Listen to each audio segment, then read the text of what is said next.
Varnostne kamere CCTV delujejo kot dober odvračilni ukrep proti kaznivim dejanjem, kot sta vlom in kraja vozil.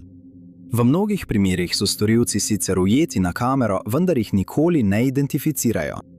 Enako lahko rečemo za nekatere primere pogrešanih oseb, kjer so opaženi na varnostnih posnetkih, vendar jih nikoli ne najdejo. Številka 20. 47-letne Pamele Butler, njena družina in prijatelji od 14. februarja 2009 niso ne videli, ne slišali. Policija je aretirala njenega fanta, Josea Rodrigueza Cruza, se verjamejo, da je odgovoren za njeno izginotje. Njihovi sumi so se pojavili, ko so pregledali posnetke varnostnih kamer iz Pamelinega doma in tisto, kar so videli, jih je takoj navedlo k sumu, da je bilo vpleteno kaznivo dejanje. Na dan njenega izginotja bi morala Pamela imeti Valentinovo večerjo s svojo mamo Thelmo in Rodriguezem Cruzom, vendar se ni pojavila. Odprli so primer pogrešane osebe, vendar preiskovalci niso uspeli najti nobene sledi o njej. Leta 2016 je bila Pamela uradno razglašena za pokojno. Takrat so odkrili, da je bil Rodriguez Cruz poročen z 2 ženskama hkrati in da je tudi njegova prva žena skrivnostno izginila.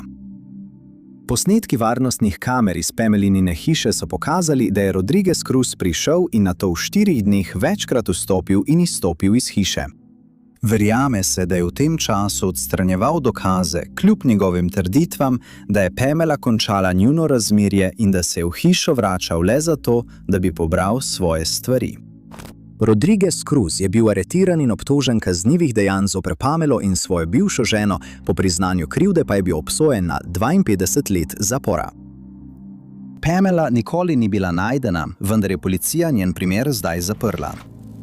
Številka 19. Posnetki varnostnih kamer iz muzeja v Plattsmouthu v Nebraski so pri mnogih ljudeh vzbudili vprašanje, ali so lahko neživi predmeti v kleti.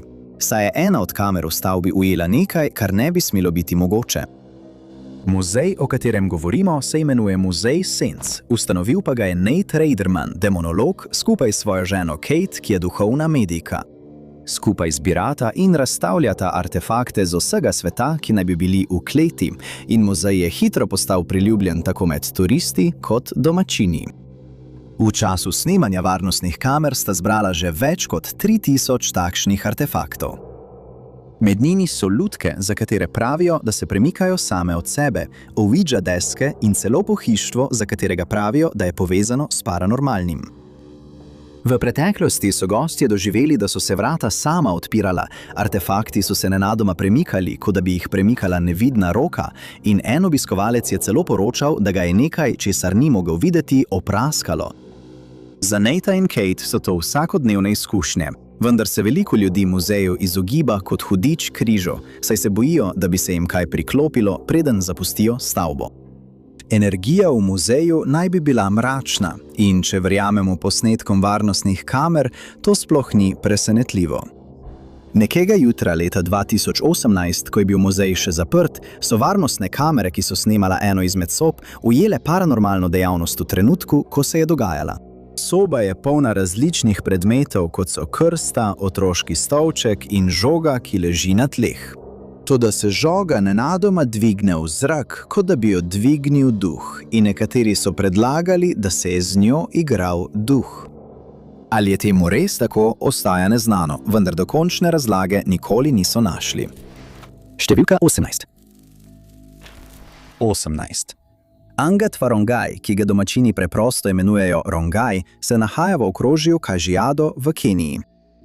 Domačini na tem območju so policijo prosili, naj začne preiskavo serije kaznivih dejanj, ki so bila tam storjena februarja 2026 in so priskrbeli posnetke nadzornih kamer, na katerih so osumljenci. Na enem izmed posnetkov je mogoče videti skupino moških, ki prečesavajo ulice in iščejo svojo naslednjo tarčo. Ko prepoznajo hišo, v katero želijo vlomiti, prinesejo lestev, ki jo naslonijo na zid okoli hiše. Nato začnejo eden za drugim plezati čez steno in vstopijo na dvorišče lastnika, kjer poskušajo vdreti v hišo. To je grozljiv posnetek, ki prikazuje, kaj se dogaja na tem območju, medtem ko prebivalci mirno spijo. Drug posnetek prikazuje moškega, ki se z gonimi rokami in nogami vzpenja čez steno. Velik nemški ovčar ga besno laja, vendar ostane neomajen in nadaljuje s svojim ropom. V drugem primeru ima ropar obraz pokrit do nosu z masko in se zdi popolnoma ravnodušen do dejstva, da ga snima kamera. Ker nobenega od teh moških niso identificirali, je verjetno, da se bodo ti ropi nadaljevali, dokler jih ne ujamejo in prisilijo, da odgovarjajo za svoja zlobna dejanja. Nekatere hiše so bile tarča 2 noči zapored, zaradi česar so se prebivalci na tem območju počutili zelo nelagodno, saj nimajo pojma, kdaj ali kje bodo tatovi udarili naslednjič. Upamo, da bodo posnetki varnostnih kamer pomagali identificirati nekatere osumljence in da jih bodo sčasoma izsledili. Številka 17. Leta 2014 je 23-letna Kiara Supes živela v Birminghamu v Alabami in imela težave z zavorami na svojem avtomobilu. Svojemu bratu je povedala, da ji je moški, ki ga je poznala, ponudil pomoč in ga vprašala, če jo lahko odpelje do službe tistega moškega. Kiara je v preteklosti strigla njegove otroke, zato je menila, da mu lahko zaupa. Njen brat se je strinjal in odpeljal Kiaro do trgovine Boost Mobile na Five Points West, kjer je moški delal. Moški je Kiari povedal, da ji bo dal denar, da si popravi zavore. A potem so se stvari nenadoma obrnile v čudno smer. Z moškim sta se pogovarjala nekaj minut, nato pa, kot je razvidno iz posnetkov varnostnih kamer pred trgovino, Kiara pristopi k Bordeaux Chryslerju, ki je parkiran v bližini. Z voznikom se pogovarja nekaj sekund, nato pa se odpravi na sovoznikovo stran avtomobila in vstopi. Avto nato zapelje vzvratno in odpelje. Kiara pa je od takrat pogrešana. Leta 2025 so policisti preiskali nepremičnino na Terrace South v skupnosti Ensley po izdaji naloga za preiskavo, vendar so preiskovalci kasneje poročali, da niso našli nobenih novih dokazov. Lawrence Dudley, moški, ki so ga na posnetku videli voziti avto, je bil identificiran in zaslišan, vendar nikoli ni bil aretiran. Preiskovalci so navedli, da nimajo dovolj dokazov, da bi koga obtožili izginotja Kiare in 16 let kasneje njena usoda ostaja neznana. Vsakdo, ki ima nove informacije o njenem primeru ali lahko pomaga policiji pri njenem iskanju, naj se obrne na policijsko upravo Birmingham na številko 205 254 782 ali na anonimno številko Crime Stoppers na 205 254 7777. Številka 16. Leto 2026 bo minilo 15 let, odkar so nazadnje videli 20-letnega Luka Jolija Durocherja. Njegova družina še vedno upa, da bo nekega dne prejela odgovore glede njegovega izginotja in je ponudila veliko denarno nagrado vsakomur, ki bi podal informacije, ki bi pripeljale do razrešitve njegovega primera. Luke izvira iz Temiscaminga v Quebecu, Kanada, vendar je do njegovega izginotja prišlo v North Bayu v Ontariju. 4. marca 2011 je bil na večernem izhodu in je okoli 11:54 zvečer poskušal obiskati Cecilin bar na vogalu ulic Main in Wild. Vendar mu vstop ni bil dovoljen. Nekateri viri navajajo, da so ga zavrnili, ker je bil preveč opit, medtem ko drugi poročajo, da razlog za zavrnitev ostaja neznan. Nato so ga videli, kako zapušča lokal in najprej zavije v napačno smer, preden se zave svoje napake. Ko se 2 dni kasneje ni vrnil domov, so ga prijavili kot pogrešanega in začela se je preiskava. Ob 8:51 zvečer je svojemu očetu poslal sporočilo. Tisto noč njegov telefon pa od takrat ni bil več uporabljen. Tudi njegovi bančni računi so ostali nedotaknjeni.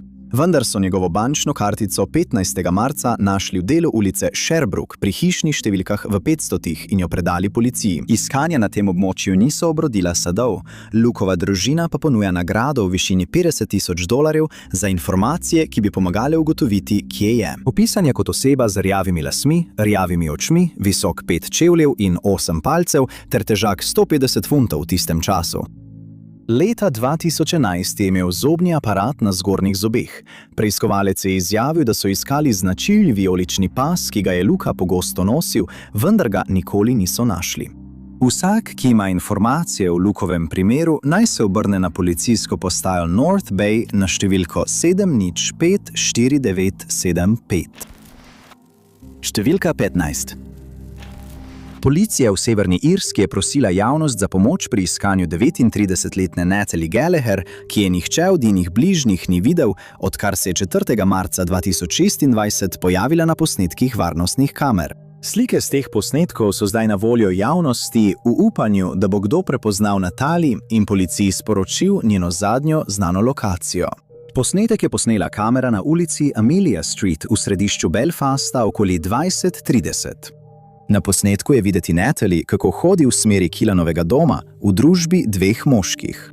Še vedno ni znano, ali so oba moška izsledili in zaslišali, ali sta se z Natalie poznala. Verjame se, da je tisti dan nameravala potovati iz Derrya v Belfast, vendar so njena gibanja po posnetku varnostnih kamer še vedno skrivnost. Viri ne navajajo, ali je nameravala v Belfast potovati z vlakom, avtobusom ali v družbi teh dveh moških.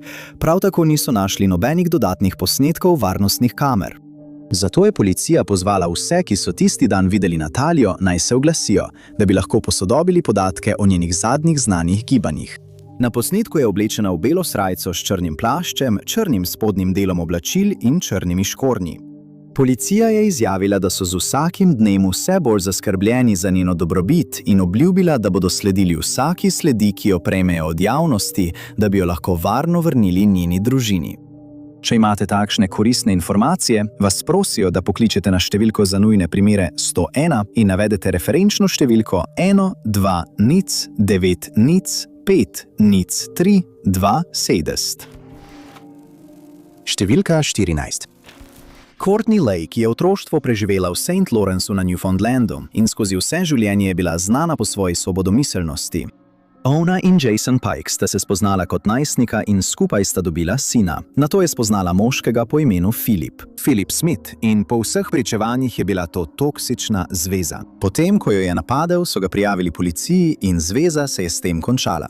Vendar Smith tega ni hotel sprejeti. Poslal je fotografije Courtney njenemu novemu fantu in ponovno so ga prijavili policiji.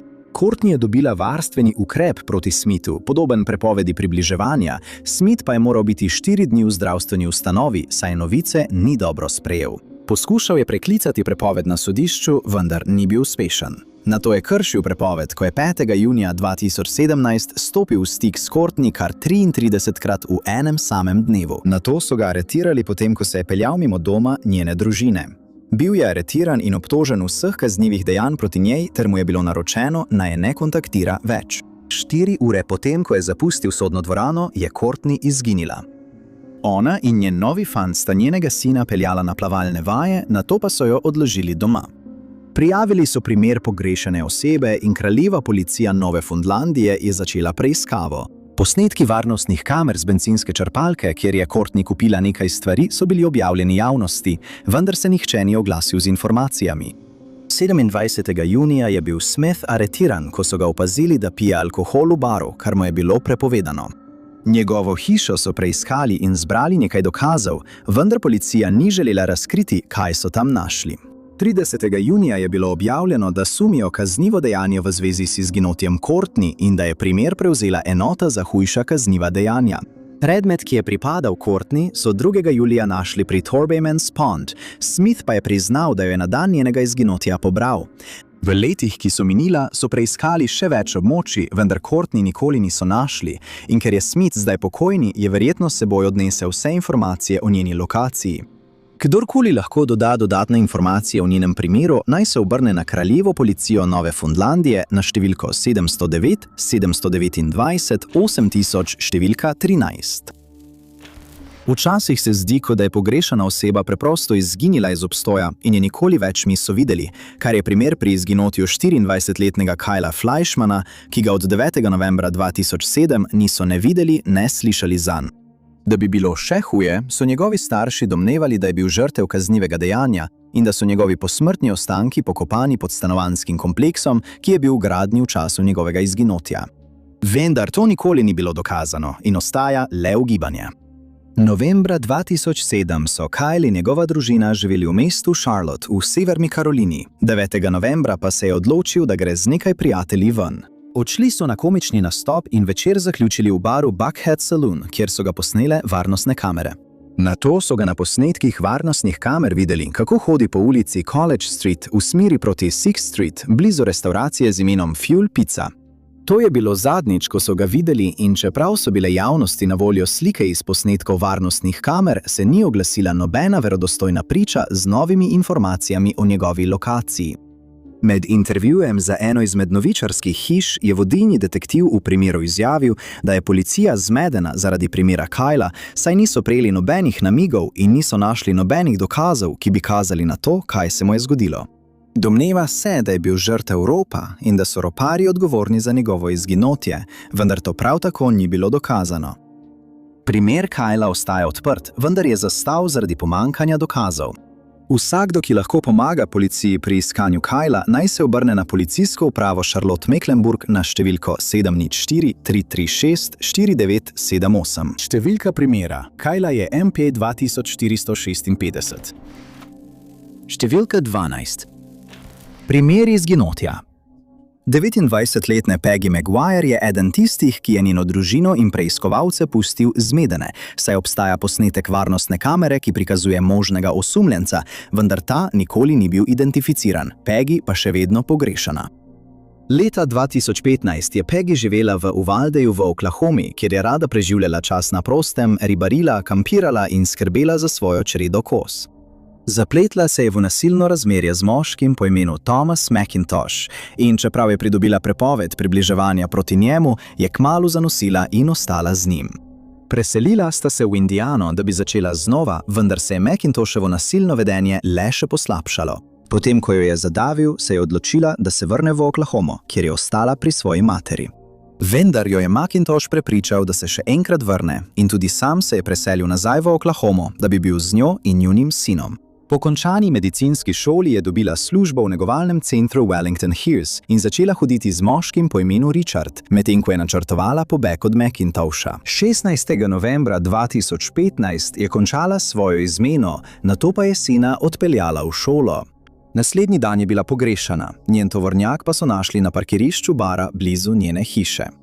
Posnetki varnostnih kamer so pokazali, da je nekdo zapeljal tovornjak na parkirišče in ga tam pustil, vendar so bili posnetki preveč zrnati, da bi lahko prepoznali osumljenca. McIntosh ostaja edini osumljenec v njenem primeru, vendar njegova krivda nikoli ni bila dokazana in Peggyn primer ostaja nerešen. Za informacije, ki bi pripeljale do njenega najdbe, je razpisana nagrada v višini $150,000.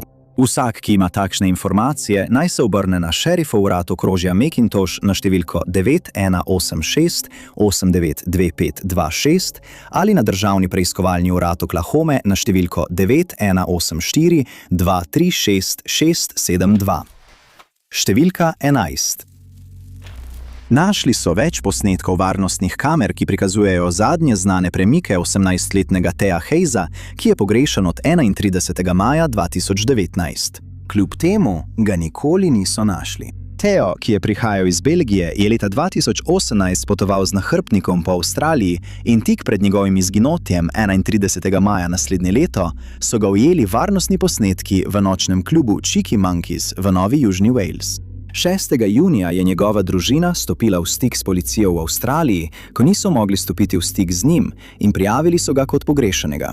Njegove stvari so našli v njegovi sobi v hostlu, njegov mobilni telefon pa je kazal, da je bil nazadnje aktiven na območju Cape Byron.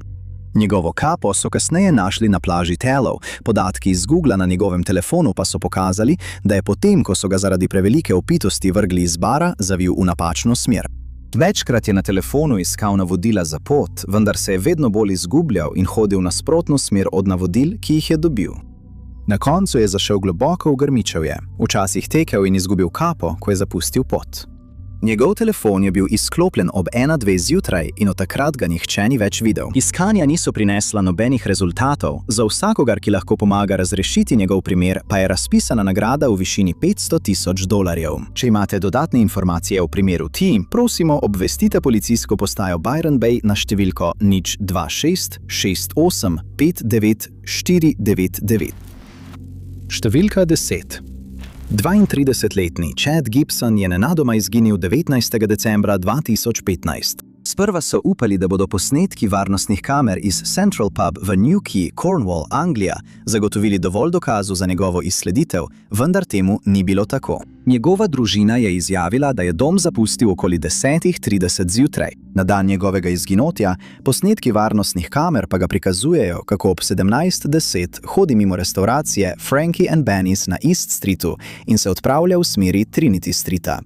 Te slike prikazujejo njegove zadnje znane premike in od takrat ga nihče ni več videl. Policija je izjavila, da si zelo želi govoriti z dvema moškima, ki sta bila z njim na posnetku okoli 17:10. Čeprav nista bila imenovana kot osumljenca, saj sta se kasneje vrnila v bar, preden je Chad okoli 18. ure odšel sam. Kasneje je bilo razkrito, da je imel Chad tik preden je zapustil bar prepir s skupino moških in da so ga ti fotografirali. Dva moška na posnetku sta bila na koncu identificirana in izključena kot osumljenca. Ker niso našli nobenih dodatnih sledi ali dokazov, je policija iz Devona in Cornwalla prosila vse, ki imajo kakršnekoli informacije o primeru Chada, naj stopijo v stik z oblastmi preko nujne številke 101. Številka 9. 18. marca 1990 sta dvema moškima uspelo vlomiti v muzej Isabel Stewart Gardner v Bostonu in izvesti najdražji rop muzeja, kar jih je bilo kdaj zabeleženih.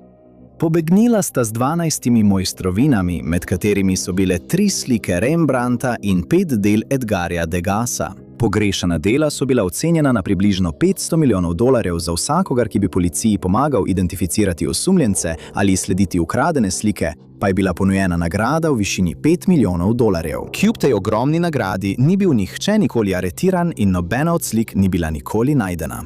Nenavadno je, da so posnetke varnostnih kamer iz muzeja, ki prikazujejo oba roparja, kako sta dan pred ropom obiskala muzej, javnosti predstavili šele leta 2015, torej 25 let po dogodku.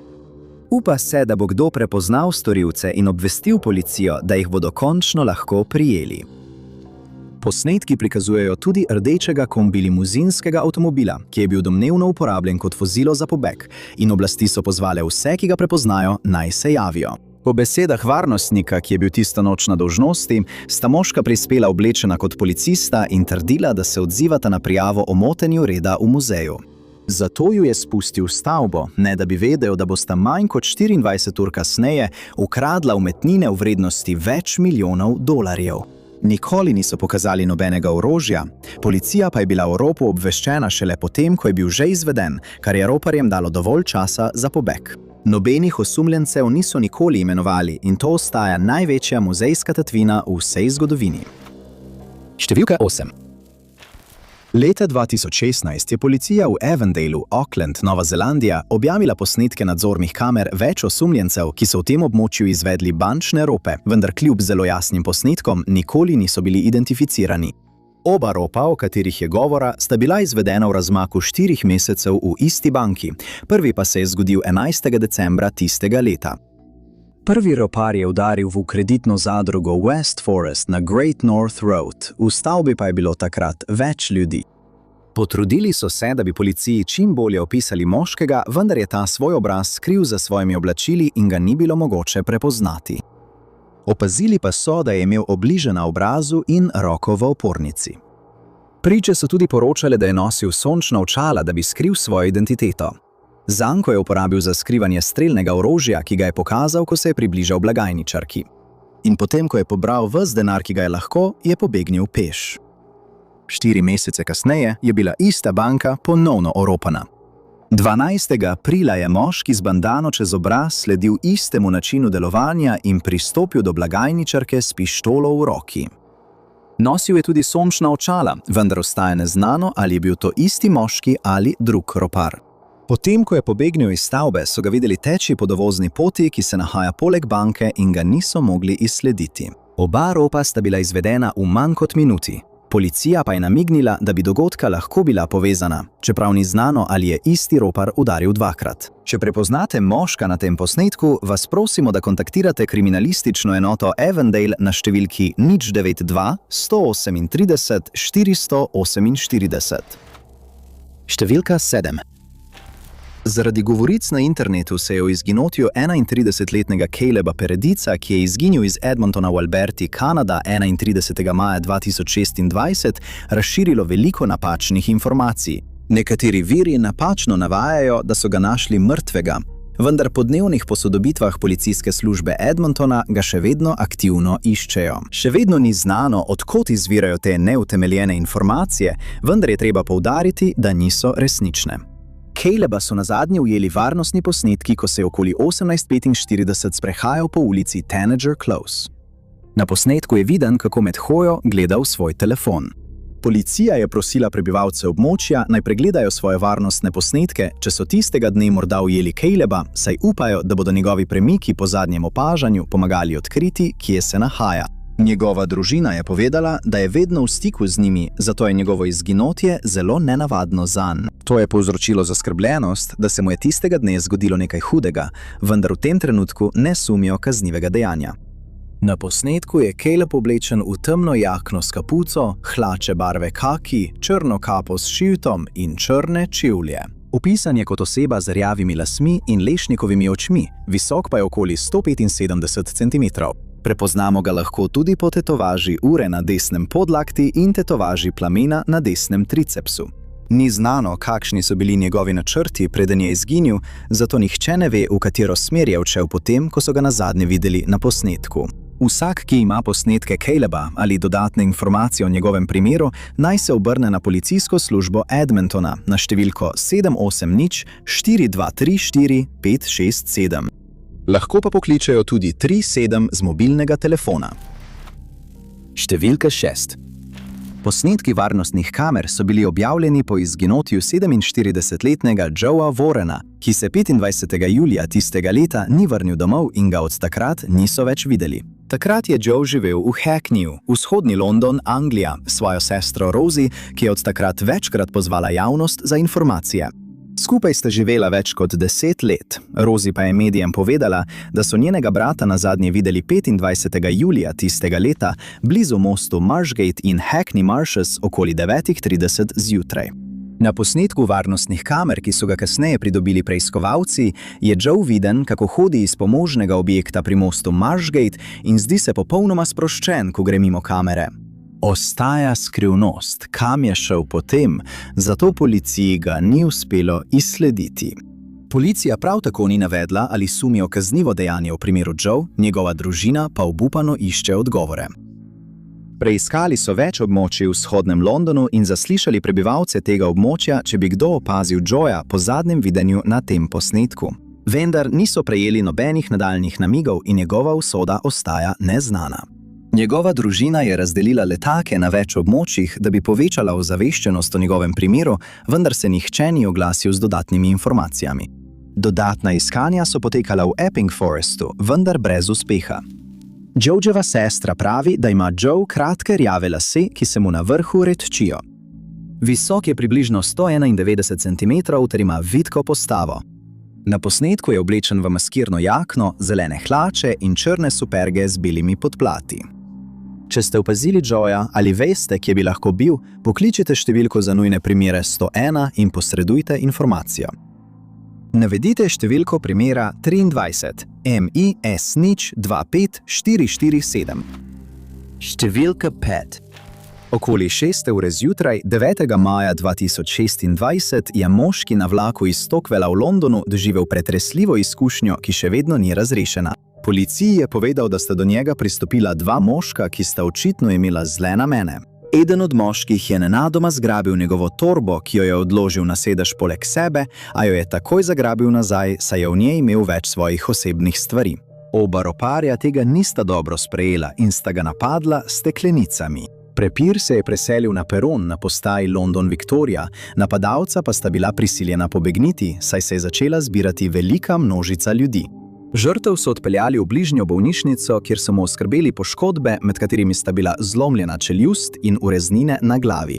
Varnostne kamere so posnele oba roparja, ko sta zapuščala postajo, slike pa so bile dane na voljo javnosti, če bi kdo prepoznal katero od obeh oseb. Eden je oblečen v zeleno trenirko, drugi pa nosi črn pulover s kapuco, črne kavbojke in črne škornje. Posnetki varnostnih kamer so bili objavljeni tudi v zvezi z ločenim incidentom, ki se je zgodil na podzemni postaji Oxford Circus 8. marca 2026. Okoli 15:15 tistega dne sta dva moška poskušala ukrasti telefon moškemu, ko je izstopil iz vlaka. Dva britanska prometna policista sta bila priča incidentu in sta se soočila z obema moškima, vendar sta bila napadena, storilcema pa je uspelo pobegniti. Posnetki varnostnih kamer, ki prikazujejo njune obraze, so bili objavljeni javnosti. Vsakdo, ki ima kakršnekoli informacije o kateremkoli od teh zločinov, naj pokliče na anonimno številko Crime Stoppers 0800 555 111. 0800 555 111. Številka 4. 9. junija 2026 je policija v Frochemu, ki se nahaja v Chelseaju v Angliji, javno pozvala za informacijo o izginotju 71-letnega Petra Conwaya, za katerega je njegova družina vse bolj zaskrbljena glede njegovega počutja. Peter je hodil iz območja Erndale Drive v Frochemu v smeri Sutton Weaverja. Ko se tistega večera ni vrnil domov, je njegova družina postala zaskrbljena in obvestila policijo.